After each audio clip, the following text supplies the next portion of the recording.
Hallelujah.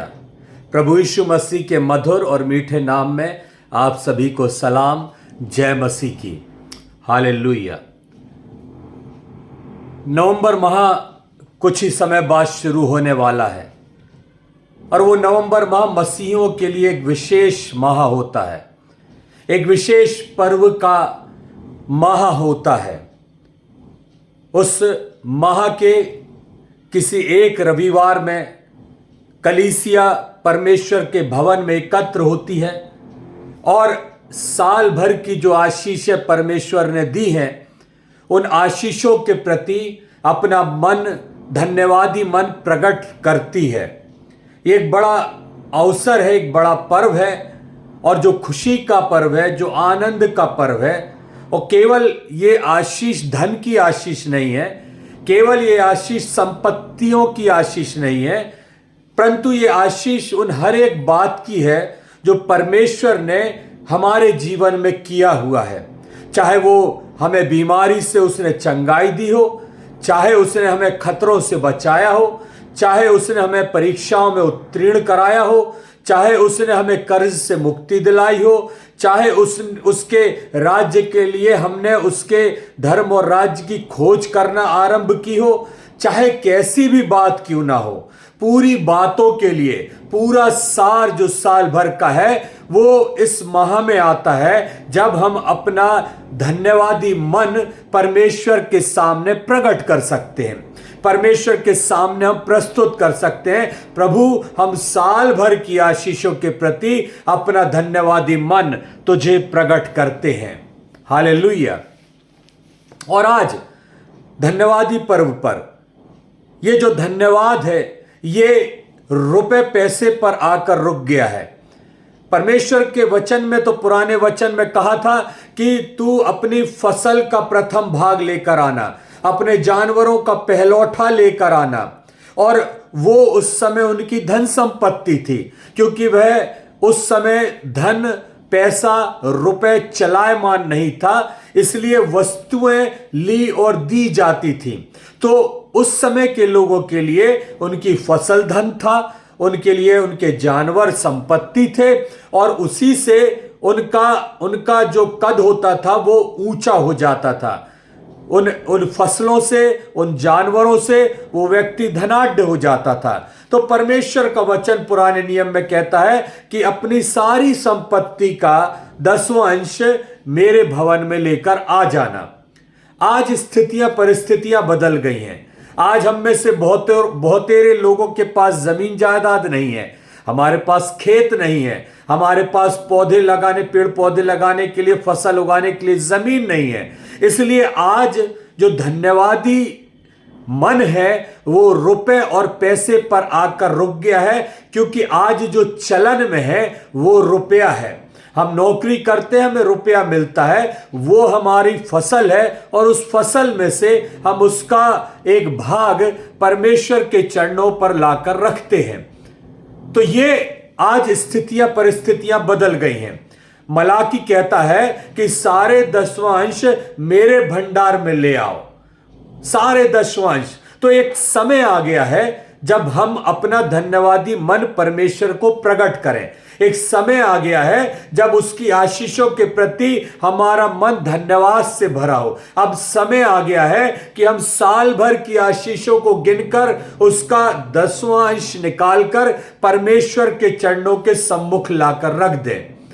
और ये church एक त्योहार के रूप में, एक पर्व के रूप में मनाया जाता है और ये बड़े हर्षोल्लास से मनाया जाता है। और उसी संदर्भ में आज मैं आपसे कुछ बात करना चाहता हूं।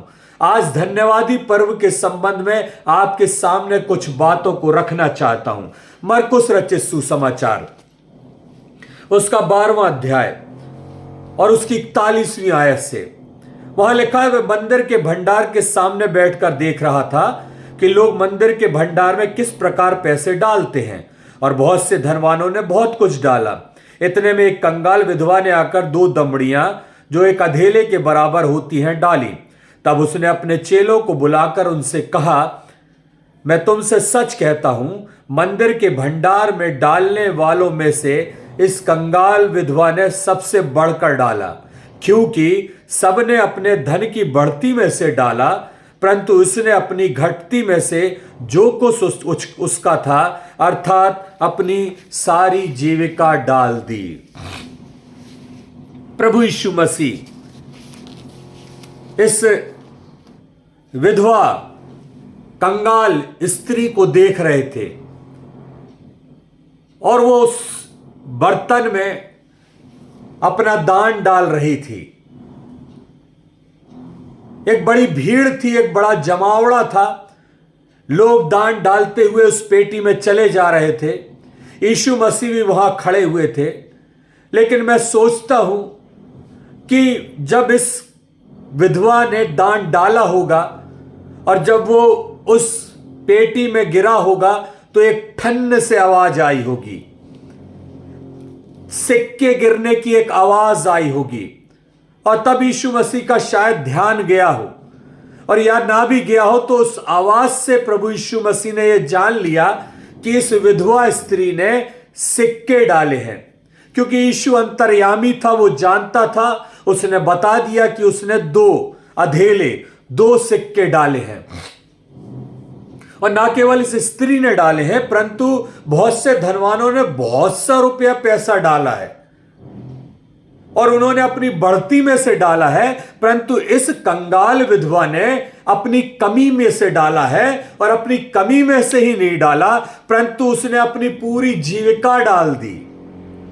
जो उसके पास था, जो उसका था, उसने अपनी पूरी जीविका डाल दी।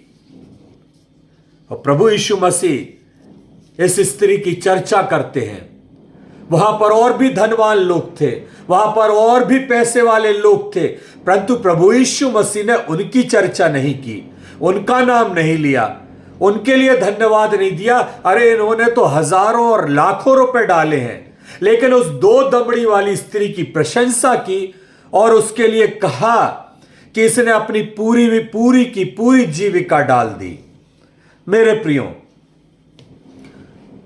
अब जो धन्यवादी पर्व हमारे सामने आने वाला है, यह आज हमारे सामने है, उसमें मैंने और आपने अपना कितना दान डाला है, कितनी बढ़ोतरी में से डाला है और कितने घाटे में से डाला है। इस बात को याद रखना कि परमेश्वर देख रहा है, प्रभु यीशु मसीह देख रहा है कि आप उस थैली में कितना दान डाल रहे हैं।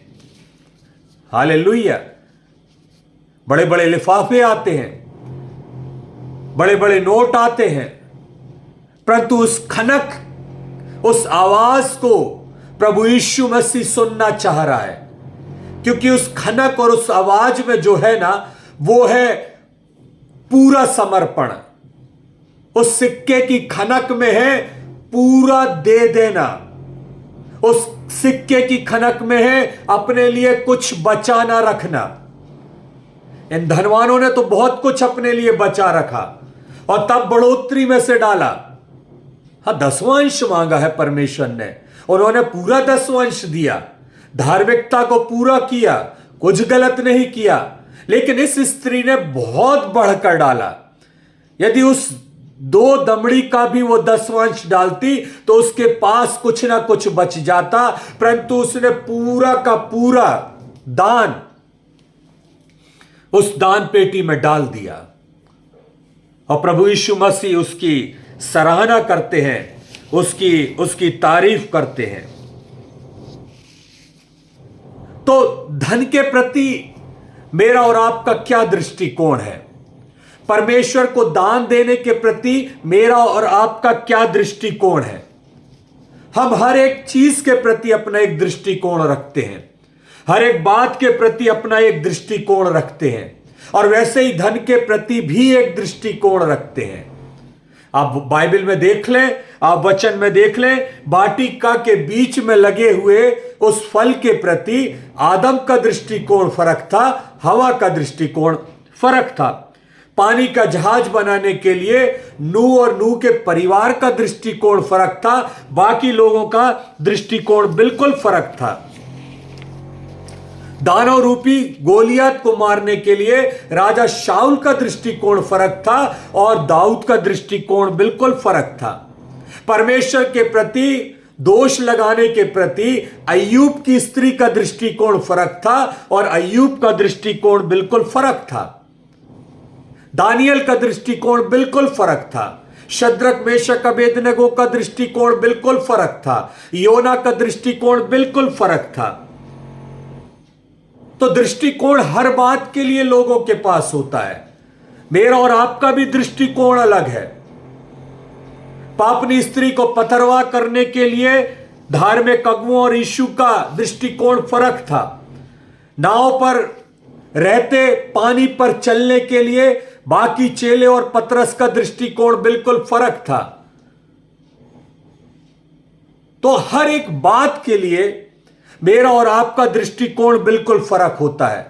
परंतु आज हम जिस बात पर चर्चा कर रहे हैं वो ये कि धन के प्रति और दसवांश देने के प्रति, धन्यवादी मन प्रकट करने के प्रति आपका और मेरा दृष्टिकोण कैसा है। परमेश्वर का वचन आज मुझको और आपको क्या बताना चाह रहा है। जब आप दसवांश अपना धन्यवादी दान डालने जब चर्च में जा रहे हैं या आप डाल चुके हैं या आप डालेंगे, आप उससे पहले आप इस धन के प्रति कैसा दृष्टिकोण रखते हैं, इस धन्यवादी पर्व के प्रति कैसा दृष्टिकोण रखते हैं, इसी बात पर हम आज थोड़ी सी चर्चा करेंगे। पहला तीमुथियुस उसका 6वां अध्याय और उसकी 10वीं आयत, वहां लिखा हुआ है, रुपए का लोभ सब प्रकार की बुराइयों की जड़ है, जिसे प्राप्त करने का यत्न करते हुए कितनों ने विश्वास से भटककर अपने आप को नाना प्रकार के दुखों से छलनी बना लिया है। वचन कह रहा है रुपए का लोभ सब प्रकार की बुराइयों की जड़ है। दान तो डाला जा रहा है, दसवांश तो डाला जा रहा है, परंतु एक लोभ है धन के प्रति। कितना डालें, कितना धन्यवादी होना चाहिए। यदि आपके घर में 4 व्यक्ति हैं तो चारों व्यक्तियों का धन्यवाद बनता है, चारों व्यक्तियों का धन्यवाद बनता है। लेकिन हम एक की कमाई का दसवांश धन्यवाद में चढ़ा देते हैं, बाकियों का, क्योंकि हमारे पापा कमा रहे हैं इसलिए हम ये दसवांश धन का इतना देंगे। वो बिल्कुल सही बात है, परंतु बाकी दसवांश का क्या? वो जो परमेश्वर की आशीष आपके लिए रही, आपको अच्छा स्वास्थ्य मिला उसके प्रति क्या? आपके माता पिता स्वस्थ है उसके प्रति धन्यवादी मन क्या? आपके बच्चे अच्छी शिक्षा प्राप्त कर गए हैं उसके प्रति आपका धन्यवादी मन क्या? एक अच्छी नौकरी और एक अच्छी पत्नी आपके बच्चों को मिल गई है, बहू मिल गई है, उसके प्रति धन्यवादी मन क्या? क्या उस सैलरी का एक भाग ही मेरा और आपका धन्यवादी मन को प्रकट करता है? इन ढेरों लोगों ने वही किया, इसलिए पैसा काफी डाला, लेकिन परमेश्वर ने उसे दरकिनार कर दिया। यीशु मसीह ने उसे किनारे कर दिया। नजर उसकी उस विधवा के 2 दमड़ी पर गई क्योंकि उसने सब कुछ डाल दिया। हालेलुया। मेरा और आपका दृष्टिकोण इस धन के प्रति कैसा है? हम कितना बचा कर रखते हैं, हम कितना दान देते हैं, हम कितनी परमेश्वर की आज्ञाओं को मानते हैं, यह तो मैं और आप स्वयं जान सकते हैं। सबोपदेशक 5:10 में लिखा हुआ है, जो रुपए से प्रीति रखता है वो रुपए से तृप्त ना होगा। हालेलुया। जो रुपए से प्रीति रखता है वह रुपए से तृप्त नहीं होगा। ये सारे लोग जो धनवान थे ये रुपए से प्रीति रखते थे, इनके पास रुपए था, परमेश्वर की आशीष थी, इन्होंने धार्मिकता को पूरा करते करते अपना दसवांश दिया, लेकिन जो उन्हें देना चाहिए था वो नहीं दिया। हालेलुया। वचन कह रहा है कि वो रुपए से तृप्त नहीं होंगे। परमेश्वर कह रहा अपना सर्वश्रेष्ठ दे, अपना उत्तम दे। और यही तो उत्पत्ति में हुआ। पहली हत्या इसी कारण हुई, जब परमेश्वर के सामने भेंटें लाई गई, जब परमेश्वर के सामने भेंटें चढ़ाई गई। आदम और हवा के बेटे कैन और हाबिल, जो कैन था बड़ा था, वो फसल बोता था, फसल काटता था, और जो हाबिल था वो जानवरों को पालता था, उनके बच्चों को रखता था। और जब भेंट की बात आई, जब परमेश्वर को देने की बात आई, तो वचन कहता है कि कैन उसमें से कुछ लेकर आया। उत्पत्ति के अध्याय में शुरू पढ़ेंगे आप, कैन कुछ लेकर आया। लेकिन वही पढ़ेंगे आदम के लिए, तो लिखा हुआ है कि आदम अपने उन जानवरों के सर्वश्रेष्ठ लेकर आया। हालेलुया। सर्वश्रेष्ठ और कुछ में जमीन आसमान का अंतर है। यहां पर यही हुआ मेरे प्रियो।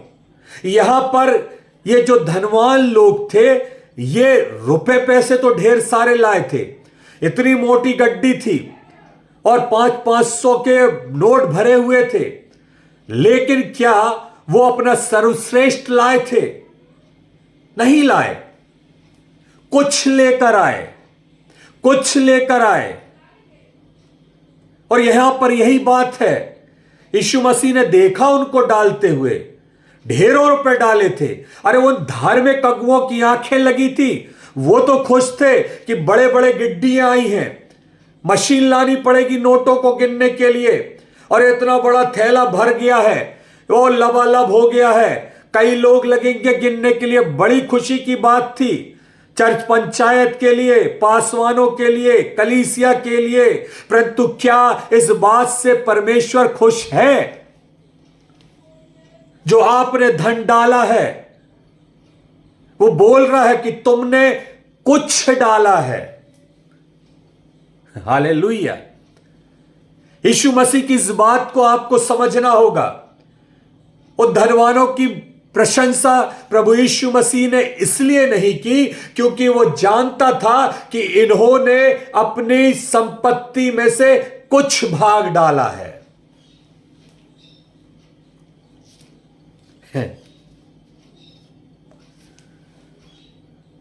केन लेकर आया, बड़ी खुशी खुशी लेकर आया और परमेश्वर के सामने चढ़ा दिया। परमेश्वर ने ग्रहण नहीं किया। यह भी खुशी खुशी लेकर आए दान डालने के लिए, और उन्होंने बड़े बड़े नोट और गिड्डियां डाली। परमेश्वर ने इनके दान को ग्रहण नहीं किया। हम भी जाते हैं उस धन्यवादी पर्व में, चर्च भवन में, और रुपया डालते हैं। क्या परमेश्वर मेरी उस भेंट को ग्रहण कर रहा है? क्या आपने इस बात पर सोचने और विचारने का साहस किया कि क्या आपने वाकई में कुछ डाला है या सब कुछ डाला है? आपके पास है क्या जो आपने कमाया हो या मैंने कमाया हो? कुछ नहीं, सब तो परमेश्वर का है। तो परमेश्वर को देने में आनाकानी क्यों? क्यों इतना इतना निकालना पड़ रहा है? क्यों इतना इतना देना पड़ रहा है, जिससे परमेश्वर भी खुश नहीं है? केन लेकर आ गया, परमेश्वर ने उसकी भेंट को एक किनारे कर दिया, दरकिनार कर दिया, क्योंकि वह कुछ लेकर आया था। लेकिन वहीं पर हाबिल जब आया तो वो सर्वश्रेष्ठ लेकर आया, उत्तम लेकर आया और पहलौठों को लेकर आया। Hallelujah, hallelujah. सबोपदेशक 5:12 लिखा हुआ है, रुपए के लोभ की वजह से परमेश्वर की मंजूरी को खो बैठते हैं। लोग रुपए के लोभ की वजह से परमेश्वर की मंजूरी को खो बैठते हैं। हालेलुया। हाबिल सर्वश्रेष्ठ लेकर आया। साल भर की आशीषों को लेकर आपको पहुंचना है, और उसमें आप सोच लें कि परमेश्वर ने आपके लिए क्या क्या किया है और आप परमेश्वर को क्या लौटा रहे हैं। सिर्फ धन से मत नापिए। और यहीं पर आज मसीह लोग गलती कर रहे हैं। धन देकर, रुपया डालकर सोचते हैं कि हम परमेश्वर को धन्यवाद दे रहे हैं और परमेश्वर ने हमारे इस धन्यवादी भेंट को ग्रहण कर लिया। बिल्कुल नहीं किया, बिल्कुल भी नहीं किया, क्योंकि वो आपके धन का भूखा नहीं है, वो आपके पैसे की उसका आवश्यकता नहीं है। आप जिस पैसे को दे रहे हो वह स्वर्ग में तो वह पांव के नीचे है। सोने की सड़कें हैं जिस पर मैं और आप चलेंगे। हमारे पैरों के नीचे होगा धन, जिस धन को आज आप अपने सर पर बैठाए रखते हैं, अपने गले में पहने रहते हैं, अपने हाथों में उंगलियों में डाले रहते हैं। कूड़ा और करकट है परमेश्वर की नजर में, और इस कूड़ा और करकट को देकर आप सोचते हैं कि आपने अपना धन्यवादी मन परमेश्वर के लिए प्रकट कर दिया, तो आप बहुत बड़ी गलती कर रहे हैं मेरे प्रियो। कुछ है ऐसे जगह है जहां पर आप धन देकर ऊंचा पद ग्रहण कर सकते हैं, बोलियां लगाई जाती हैं, लेकिन यहां पर नहीं होता, परमेश्वर के राज्य में नहीं होता। यहां तो अपना सर्वश्रेष्ठ देना पड़ता है और सब कुछ देना पड़ता है, कुछ नहीं।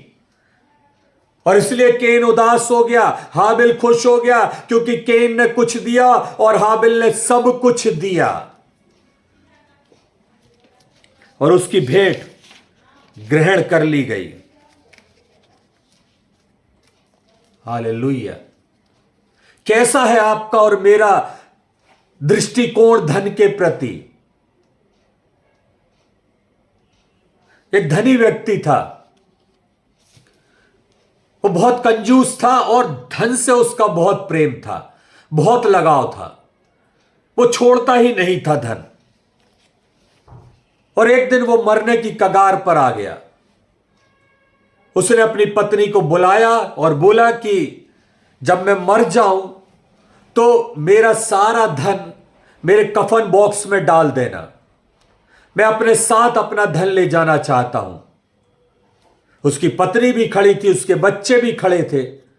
उन्होंने एक दूसरे की तरफ देखा कि यह क्या बात है, लेकिन पिता की बात को टाल नहीं सकते थे। पिता अंतिम सांसें गिन रहा था, उन्होंने हामी भर दी। पिता की एक दिन डेथ हो गई, मृत्यु हो गई। लोग खड़े हैं, कफन बॉक्स तैयार है, उसके अंदर उनके पिता को रख दिया गया है।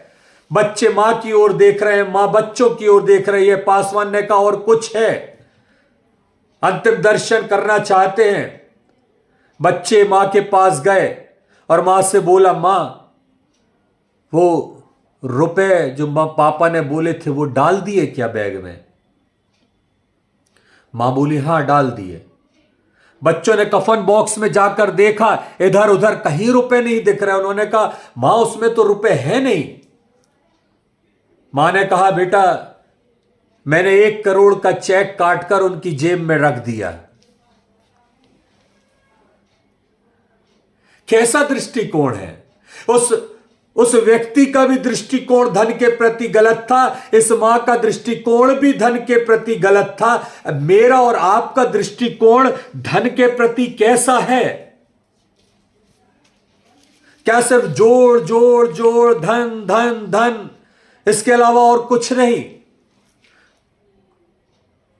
वो नहीं ले गया कफन में पैसा, चेक ले गया, क्या करेगा? आप क्या ले जाओगे? यदि आज परमेश्वर को अपना धन्यवादी मन प्रकट नहीं करोगे, यदि उसके भवन में अपना धन्यवादी दान नहीं दोगे, यदि उसके भवन में अपने धन्यवादी मन को प्रकट नहीं करोगे, तो क्या करोगे? यह पैसा आपके साथ जाने वाला नहीं, यह पैसा आपको संतुष्टि देने वाला नहीं।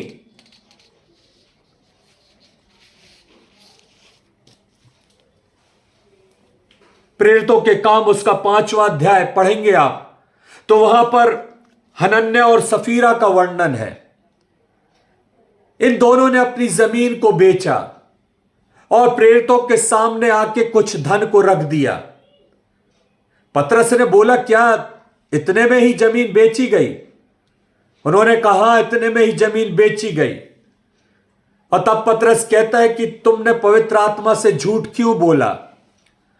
वहां पर पति भी मर गया, पत्नी भी मर गई और उनका पैसा प्रेरितों के पांव पर पड़ा रह गया, जो उन्होंने कुछ अपने लिए बचा लिया था।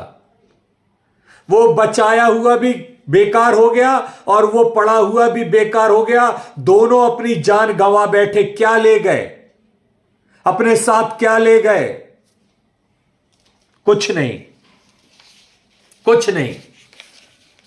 सो मैं और आप अपने साथ क्या ले जाएंगे? अभी जीवन है, इस समय धन्यवादी मन प्रकट करने का अवसर है। तो मैं और आप परमेश्वर को धन्यवाद दें, उसकी आशीषों के लिए परमेश्वर को धन्यवाद दें कि प्रभु तूने दिया और हम तेरा धन्यवाद देते हैं। हालेलुया। तो इस स्त्री ने जो था, इस स्त्री ने वो भाग चुन लिया जिसकी प्रशंसा प्रभु यीशु मसीह ने भी करी, लेकिन उन धनवानों की प्रशंसा नहीं करी। यीशु मसीह कहते हैं कि धनवान का स्वर्ग के राज्य में जाना बेहद कठिन है। ऊंट का सुई के नाके में से निकल जाना सहज है, परंतु धनवान का स्वर्ग के राज्य में प्रवेश करना बेहद कठिन है।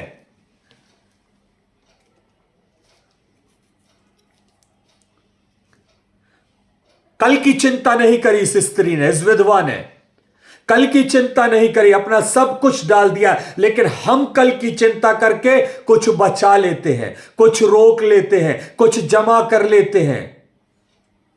किसके लिए?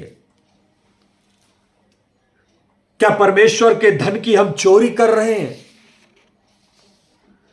क्या परमेश्वर के धन को हम चुरा रहे हैं? क्या परमेश्वर के किए गए उपकारों का बदला हम इस प्रकार दे रहे हैं? आप क्या सोचते हैं? आपका दृष्टिकोण कैसा है इस दसवांश के प्रति? आपका दृष्टिकोण कैसा है इस धन्यवादी पर्व के प्रति? कई लोग इसलिए इस पर्व में नहीं आते क्योंकि उनके पास पैसा नहीं है। लेकिन आज मैं उनसे कह देना चाहता हूं कि आप इस विधवा स्त्री को देखें, इसके बारे में पढ़ें। उसके पास 2 दमड़ी थी, उसने वो ही डाल दी। आप भी आए और आपके पास जो हो वो डालें। कोई आपको नहीं रोकेगा, कोई आपको नहीं टोकेगा, कोई आपका पैसा नहीं देखेगा। और मनुष्य देख भी रहा है तो देखने दो, आपका दान परमेश्वर देख रहा है कि आपने किस मनसाहत से उस दान को डाला है, अपना धन्यवादी मन प्रकट किया है। कई लोग नहीं आते कि हम क्या डालेंगे। मेरे प्रियो, परमेश्वर ने कहा कि मैं तुम्हारे धन का लोभी नहीं हूं, मुझे तुम्हारे धन की आवश्यकता नहीं है, मुझे तुम्हारी आवश्यकता है। हमने सिर्फ इस दसवांश को इस धन से जोड़ लिया है, परंतु परमेश्वर और भी कुछ देखता है। परमेश्वर यह भी देख रहा है कि आपके जीवन का दसवांश परमेश्वर को कितना मिल रहा है।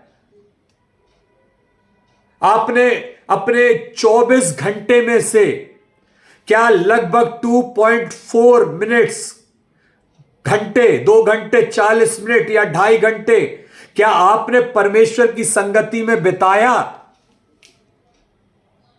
क्या एक दिन में 24 घंटे में आपने 2.5 घंटे भी परमेश्वर की संगति में बिताए? नहीं बिताए। लेकिन धन देकर यह सोच रहे हैं कि हम परमेश्वर के प्रिय बन जाएंगे। ऐसा नहीं होने वाला। धन से मत खरीदना परमेश्वर को, धन से मत खरीदना परमेश्वर की आशीष को, धन से मत प्रकट करना परमेश्वर के प्रति अपना धन्यवादी मन। उसके किसी काम का नहीं आपका धन। लेकिन आप जिस मनसाहत से देंगे, जिस हर्ष से देंगे, जिस आनंद से देंगे, जिस खुशी से देंगे, वो उसको कबूल है। हालेलुया। और इसलिए वो कहता है कि हर्ष से देने वाले से परमेश्वर प्रसन्न होता है। ना तो कोई कुड़ के दे और ना मन के घृणित भाव से दे, परंतु हर्ष के साथ दे। प्रभु, मैं ये अपना सर्वश्रेष्ठ, सर्वस्व, उत्तम, कम भले है परंतु तुझे सौंपता हूं। हालेलुया। लेकिन आज मसीही धन से खरीदने के लिए जा रहे हैं। आज उस धन को डालकर अपना स्टेटस दिखाते हैं। ढेर सारे नोट डालकर अपनी बढ़ती को दिखाते हैं, जो परमेश्वर की नजर में तो शून्य है, मनुष्यों की नजर में हो तो हो। मनुष्यों को कबूल हो तो हो, परंतु परमेश्वर को कबूल नहीं है। उसे तो वही चाहिए, दो दमड़ी जो आनंद के साथ दी गई हो, जो हर्ष के साथ दी गई हो, जो बिना कुड़कुड़ा के दी गई हो, जो बिना घृणित भाव के दी गई हो। आपसे वो उपहार, वो धन्यवादी आभार परमेश्वर देखना और सुनना चाहता है। हालेलुया। अंतिम बात कहकर अपनी बात समाप्त करूंगा। परमेश्वर का वचन कहता है, यदि मनुष्य सारे जगत को प्राप्त करे और अपने प्राणों की हानि उठाए तो उसे क्या लाभ। यदि मनुष्य सारे जगत को प्राप्त कर ले और अपने प्राणों की हानि उठाए तो उसे क्या लाभ।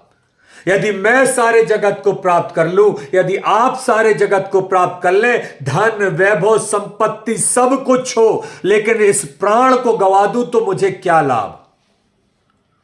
कुछ नहीं, कुछ नहीं।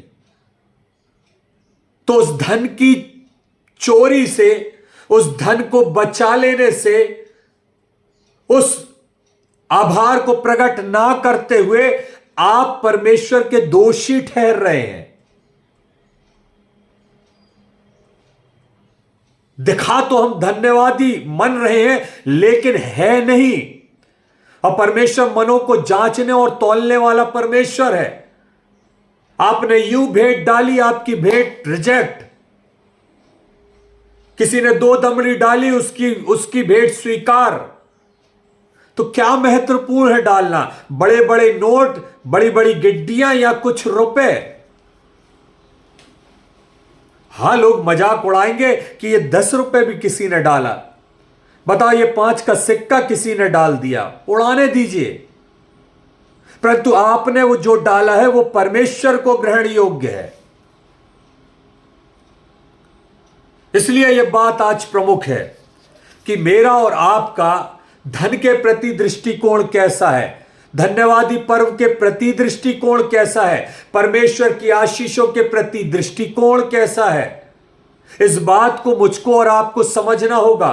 और जब आप अपना धन्यवादी दान डालने जाएं, थैंक्स गिविंग डालने जाएं, तो इस बात को सोचकर जाएं कि आपने जो परमेश्वर से प्राप्त किया है उसके प्रति आप उसे क्या दे रहे हैं और कितना दे रहे हैं। हालेलुया। ये बात मुझे और आपको समझने की आवश्यकता है।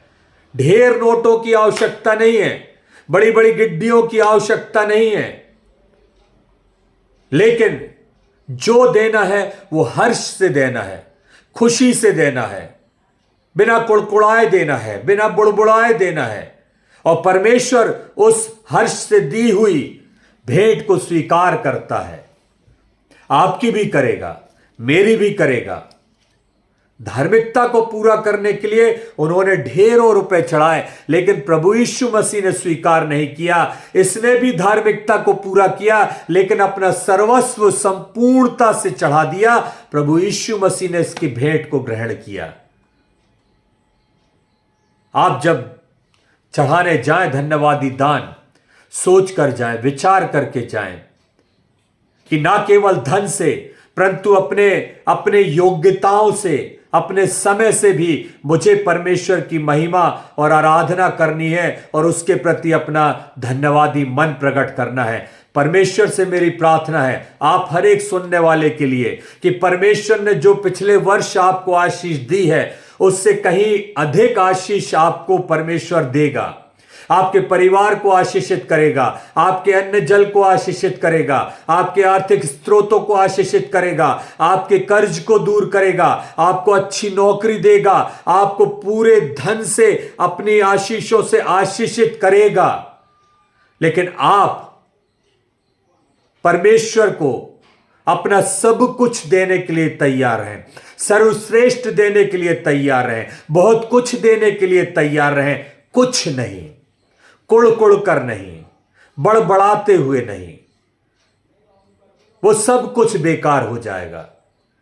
जो परमेश्वर का है वो परमेश्वर को दो, जो कैसर का है वो कैसर को दो, और किसी भी बात की चिंता मत करो, क्योंकि परमेश्वर मेरा और आपका पिता है। वो हमारी आवश्यकताओं से पहले हमारे लिए जानता है और उसे पूरी भी करता है। Hallelujah, hallelujah, yes. तो इस समय जब आप जाएं तो विचार करके जाएं कि परमेश्वर ने आपको कितनी आशीष दी है और उसके प्रति आपका धन्यवादी मन कितना है। परमेश्वर इस वचन के द्वारा आपको और आपके परिवार को बहुतायत से आशीषित करे। हम प्रार्थना कर लें।